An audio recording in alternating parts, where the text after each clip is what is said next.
আসসালামু আলাইকুম। আমি এখন বানাবো দারুণ মজার একটা ভর্তা। এটা হচ্ছে গরুর মাংসের ভর্তা। এটা এতই মজা, একবার খাইলে মনে হয় বারবার খাই।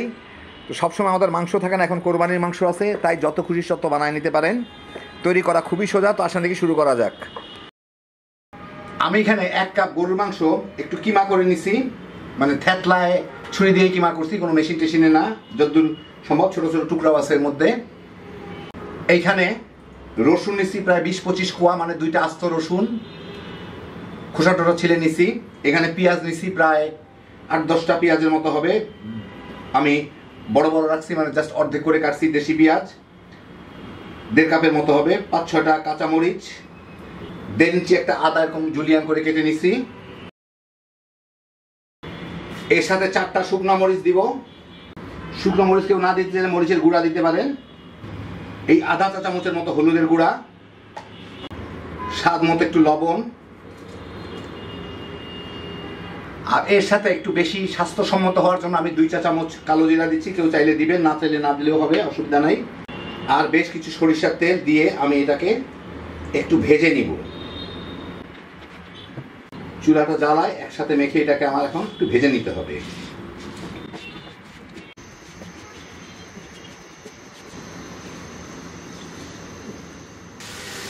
মাংসের কিমা সামান্য একটু পানি ছাড়ে, এই পানিটাকে আমি একটু শুকাই, এটাকে একটু ভাজা ভাজা করে নিব, অল্প একটু ভাজা করে নিব।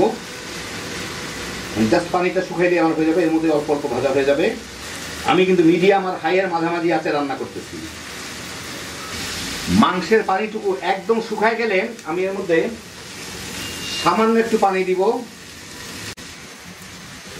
প্রায় সিকি কাপের মতো, কোয়ার্টার কাপের মতো পানি দিলাম, কি 1/3 কাপ, 1 কাপে 3 ভাগের 1 ভাগ। এখন এইটাকে আমি একটু ঢেকে জাল দিব মাঝারি আছে, যাতে পানিটুকু শুকায় যায়, মানে শুধুমাত্র কিমাটাতে ভালো মতো সিদ্ধ হয় আর কি। মাঝে 2-1 বার নেড়ে দিব তো বটেই। 3-4 মিনিটের মধ্যে পানিটা শুকায় গেছে দেখেন।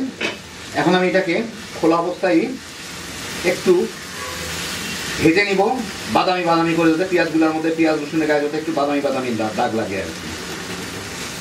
চুলার জালটা আমি মাঝারি একটু করে রাখলাম।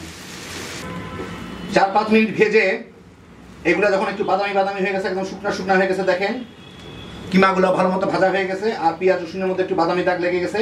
এখন চুলাটাকে বন্ধ করে এইগুলোকে আমি একটু ঠান্ডা করে ব্লেন্ড করে নেব ভালো মতো। বেটে নিলে সবচেয়ে ভালো হইতো, কিন্তু আমার বাটার অত সুযোগ নাই, সেই জন্য কেউ পারলে বেটে নিয়েন, আর না হইলে খুব ভালো মতো মিহি করে, যতদূর সম্ভব মিহি করে ব্লেন্ড করে নিলেও হবে। আমার এই ব্লেন্ডারেই এটা ভালো ব্লেন্ড হচ্ছে, সেই জন্য আর বেটে নেওয়ার দরকার নাই। তো ব্লেন্ড করতেছিলাম, ব্লেন্ড করার সময় আমি এর মধ্যে সামান্য কিছু সরিষার তেল দিয়ে দিব, অল্প একটু, তাহলে ফ্লেভারটা ভালো আসবে। এখন এটাকে পুরাপুরিভাবে আমি ব্লেন্ড করে নিব। আপনার পাটায় বাটলে বাটার পরে সামান্য একটু সরিষার তেল মিশিয়ে নিন ফ্লেভারটা ভালো করার জন্য। তো আমি ভালো মতো ব্লেন্ড করে নিলাম, একদম মিহি করে হয়ে গেছে। এখন আমি আপনাদের একটু পরিবেশন করে দেখাচ্ছি। তো এই দেখেন, হয়ে গেল আমার দারুণ মজার গরুর মাংসের ভর্তা। দেখলেন বানানো খুবই সোজা, খাইতে যে কি মজা, আর এর ফ্লেভারটা অসাধারণ। বিশেষ করে যখন শেষের দিকে চলে আসে, ভাজা ভাজা হয়ে যায়, তখন মনে হয় বাটা টাটা কিছুর দরকার নাই, এমনিই খেয়ে ফেলি। অন্য কোনো তরকারির প্রয়োজন হবে না, গরম গরম ভাত শুধুমাত্র এই ভর্তা দিয়েই তামা তামা করে খেয়ে ফেলাইতে পারবেন। একবার বানা দেখেন, তাইলেই বুঝবেন কী জিনিস। হ্যাপি জোশের একটা আইটেম। আল্লাহ আপনাদের সবাইকে ভালো রাখুন, সুস্থ রাখুন, নিরাপদে রাখুন। ইনশাল্লাহ বেঁচে থাকলে আবার দেখা হবে। ফি আমানিল্লাহ।